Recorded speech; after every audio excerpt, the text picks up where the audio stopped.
In today's video, I'm going to teach you how to set a start and end date on Google Forms in just 5 minutes. This will help you manage the availability of your forms effectively, ensuring they can only be accessed during your desired time frame.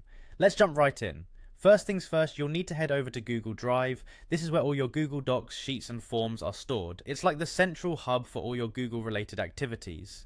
Once you're on the home page of Google Drive, look for a section or button labeled Apps. Clicking on this will reveal different applications, including Google Forms. Now, it's time to select Forms from the list of applications. This will take you to your Forms dashboard where you'll see all forms you've previously created. If you haven't made one yet, you can easily start a new form here. But for this demonstration, let's assume you already have a form in mind that you want to set these specific timing options for. Go ahead and click on that form to open it.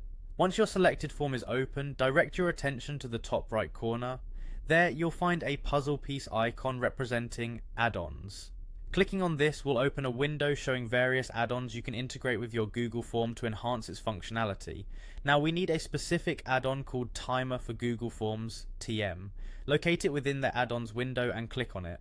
What this add-on does is allow you to manage the availability of your forms by setting precise start and end dates and times, similar to setting an expiration on a form.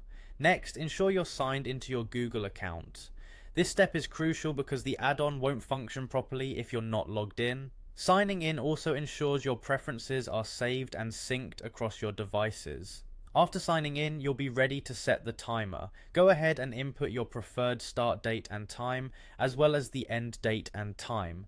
This step is the heart of the process, so take a moment to double check these dates and times to ensure they're exactly what you need. With the date set, click on Copy Link. This action will give you a shareable link to your form that respects the timing settings you've just configured. Finally, to make sure everything is in order, open a new tab and paste the copied link to preview how the form will appear to your audience when it's activated. This is a great way to ensure there are no surprises and that your form opens and closes just when you want it to. And there you have it. By following these steps, you've successfully set a start and end date on your Google form, enabling you to control its accessibility effortlessly. Thanks for watching, and I hope you found this tutorial helpful.